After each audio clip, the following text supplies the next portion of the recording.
and former Alaska Senator Mike Gravel. Senator, thank you. And Senator Gravel, for those who may not be familiar with your past, 2 terms U.S. Senate from Alaska, you played a role in the fight to cut off money for the Vietnam War. What would be your advice, Senator, for the elected officials on this stage who are at a conflict, opposed to the conflict, but also feel the need to keep on funding the conflict? Well, first off, understand that this war was lost the day that George Bush invaded Iraq on a fraudulent basis. Understand that. Now, with respect to what's going on in the Congress, I'm really embarrassed. So we passed, and the media is in a frenzy right today with what has been passed. What has been passed? George Bush communicated over a year ago that he would not get out of Iraq until he left office. Do we not believe him? We need to find another way. That's where I really would like to sit down with Pelosi and with Reid, and I would hope the other senators would focus on how do you get out? You pass the law, not a resolution, a law, making it a felony to stay there. And I'll give you the text of it. And if you're worried about filibuster, here's what you do tactically. They can pass it in the House. We got the votes there. In the Senate, let them filibuster it. And let Reid call up at 12 o'clock every day to have a cloture vote and let the American people see clearly who's keeping the war going and who's not. And that's just the beginning of the tactic if they're tough enough to do it. Senator Gravel,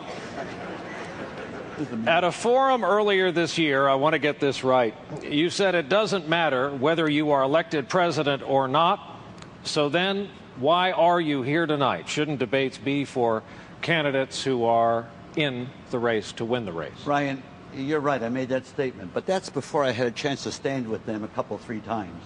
It's like going into the Senate. You know, the first time you get there, you're all excited, my God, how did I ever get here?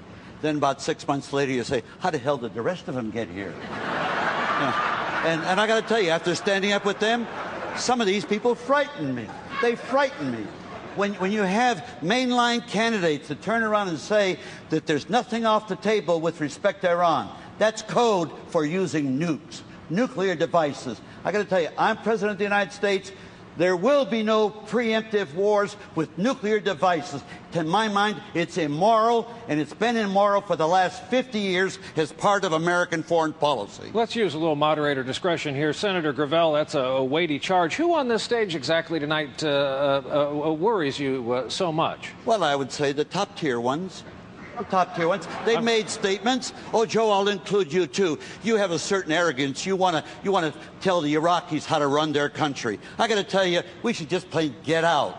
Just plain get out. It's their country. They're asking us to leave, and we insist on staying there. And why not get out? What harm is it going to do? Oh, you hear the statement, well, my God, the soldiers will have died in vain. The entire deaths of Vietnam died in vain.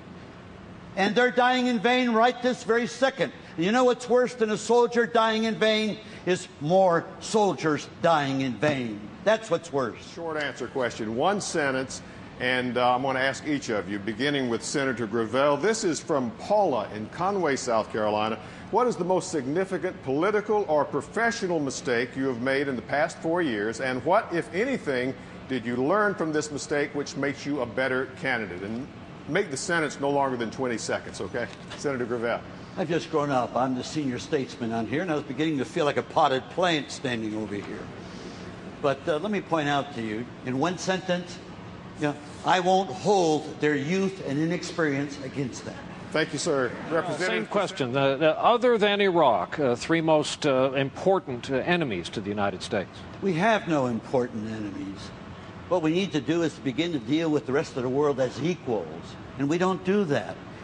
We spend more as a nation on defense than all the rest of the world put together. Who are we afraid of? Who are you afraid of? But, Brian, I'm not. And Iraq has never been a threat to us. We invaded them. I mean, it is unbelievable. The military-industrial complex not only controls our government, lock, stock, and barrel, but they control our culture. Gravel, your 2 terms in the Senate representing Alaska sat on top of course, a huge reserve of oil. With the French system as the model, is the United States, in your view, woefully behind in its use of nuclear energy? No, not at all. I think there had to be a maturation process, and I'm the one that started the nuclear critique in this country.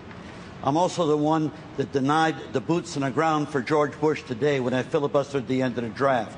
And I'm also the one that brought about the Alaska pipeline by one vote in the Congress. So when you ask about the energy issues or the other issues, let me just tell you, I want to answer the question on the war and on what's going on. We are mischaracterizing terrorism. Terrorism has been with civilization from the beginning, and it will be there till the end. We're going to be as successful fighting terrorism as we are fighting drugs with a war. It doesn't work. What you have to do is to begin to change the whole foreign policy. The Republicans who are charging Democrats about not going for the defense of this country, my God, this invasion brought about more terrorists.